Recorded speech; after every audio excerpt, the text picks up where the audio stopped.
Hey, what's going on, Portland? Once again, it's your guy, David Jackson, aka DJ OG1, and you're tuned in to another edition for the new year of the Rose City Connection. Of course, I got the lady, with the grip, with the Kung Fu grip. She puts it all together. Miss Sharon Thomas behind there. Shake the camera like, yeah, okay.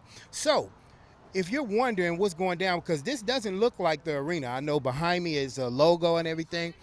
We're at Champions Barbershop for a very special event. Just so happens to be an event that includes why. For those that don't know, over the last 5 years, I've been working on my own book called The Man Behind the Music. A lot of people know me as DJ OG1, and they know that I'm associated with music, and I DJ all over the place, et cetera, et cetera. But a lot of people have not got a chance to know David Jackson.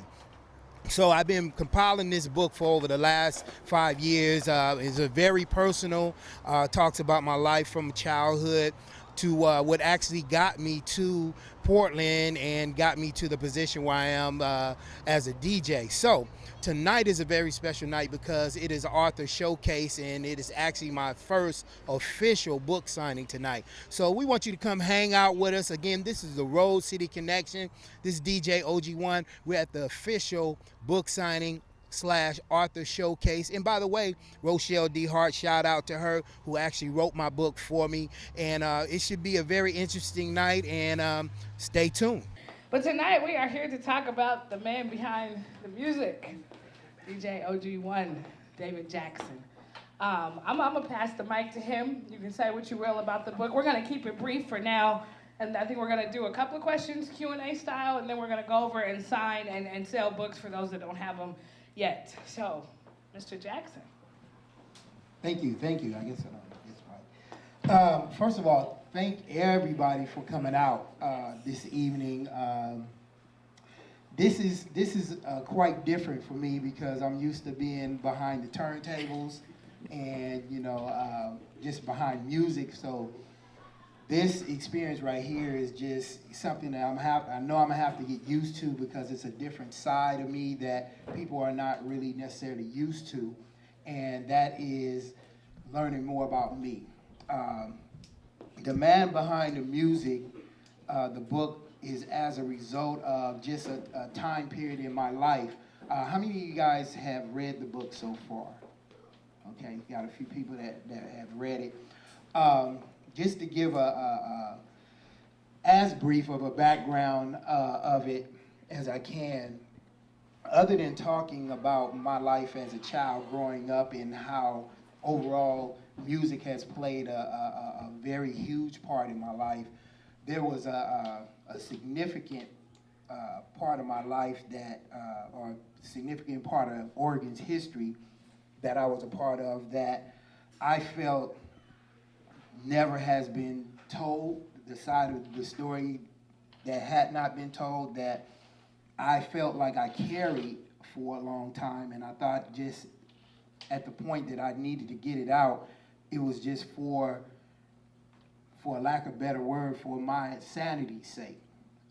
I've spent a lot of time in the community working with kids, saving lives, if you want to say, mentoring, counseling, et cetera, et cetera.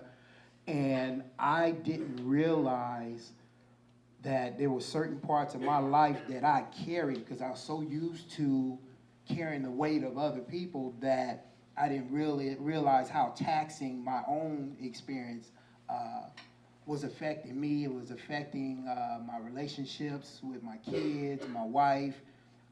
And so I was just at a point in my life where it was like I needed to not care, as selfishly as this might sound, I needed to not care about what other people thought.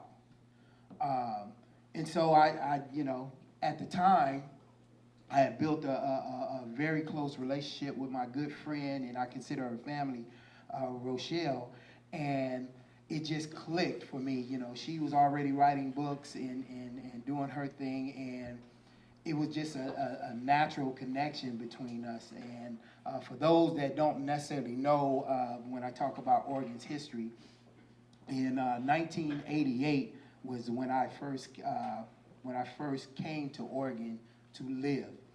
At that time, or actually right before I had came to Oregon, there was a group of people called the Roshnish Piro.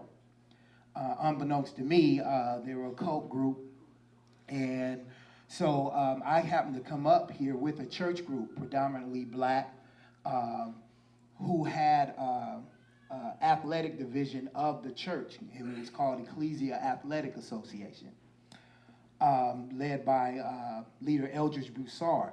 And I'm quite sure some of you guys that might have been old enough to know that story back then, but the story hit national headlines all the way to Oprah, getting on Oprah.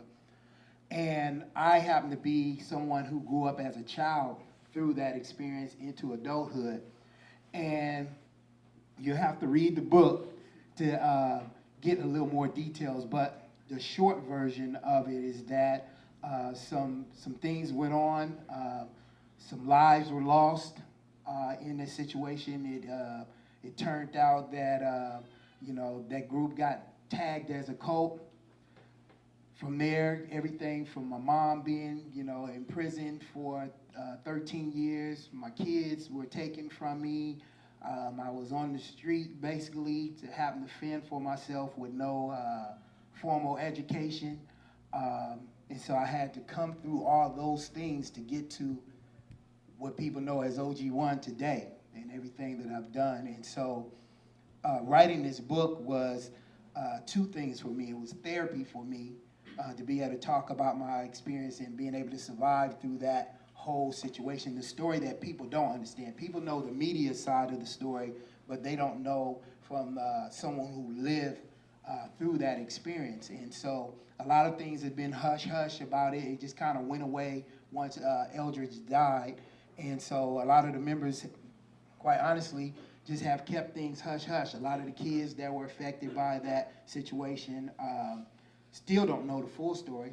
A lot of them coming out of foster homes, et cetera, et cetera. And so I just felt the need that for my own sanity's sake, I needed to get that out of me. That was one thing. And then the other thing for me was that I work with a lot of kids. I work with a lot of people's lives in the city of Portland. And particularly with kids, as you get older, kids always say, "You don't understand. You don't understand. Yeah, I know, I hear the advice and wisdom you give me, but you don't understand. That, you're older. You don't understand, us young people." And so the book for me was to kind of expose and let kids know that, I do understand. I understand what it's like to struggle and have to go through things with your parents and to the 10th power, and being able to come out of that situation and choose to be successful. I'm hoping that this book inspires not only just kids, but adults, that when we get in our deepest moment where we feel like, all is gone and you want to throw your hands up and all those things, that you do have a choice. You have a choice to, turn your circumstances into a positive. But for me, from a spiritual standpoint, it was a point for me to really dig deep into why I believe in God. And because you can believe when everything is all good. You can believe when it's all good, but when he sends you through, when you have to sleep in that car and there's no heater and you don't know where how you're going to eat the next day, or, when you're going to get a roof over your head, then that's when it's real. When your child dies, and you can't explain why, then that's when it gets real. How do you believe in him then? And so book in a nutshell is kind of talking about that. I think I might have gone even deeper, but I want to get some time where I can, I know people came to get books signed, but I do want to stick around, and after, I don't know how long you want to give, and we can sign some books, and then I know some people had some questions and stuff, and I most definitely am willing to ask that. And I can just tell you guys, again, I've been accused already so far with this book that, that this is money driven, that I'm looking to,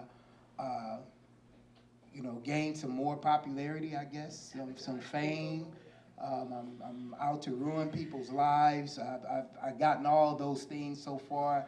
I've gotten, threats about, being sued. That's the level of intensity this book brings.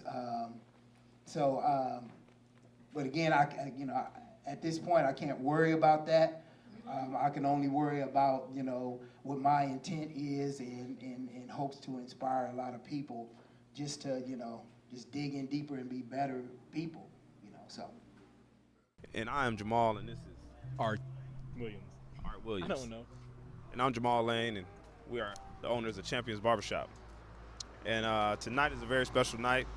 We had a book signing for the one and only world-renowned DJ O.G. It was a book signing, an author showcase. We had local authors from the Portland area. We had Dennis Brown, author of Rules of Life 101. We had Landra Glover, author of Arms That Are Needed. We also had Orrin Porter, which is the author of Another Life. And we had Harold Williams, Jr. 2, Deuce, H2. And he's the author of a series of books that are out on hey. He's a terrible journalist. He's fired. Hey. And so anyway, she'll edit that part.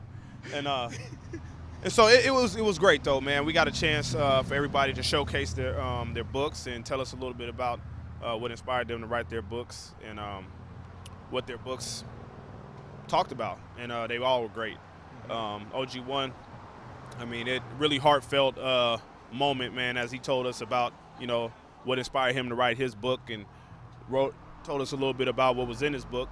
It was great, man. I wish all the authors the best. They said I can't say one thing that I'd like to say, so I'll say the thing that I can always say, and that is God bless to everybody. And if you haven't come to Champions Barbershop to get your hair cut yet. Oh, don't do it. Hey, boy, put that down.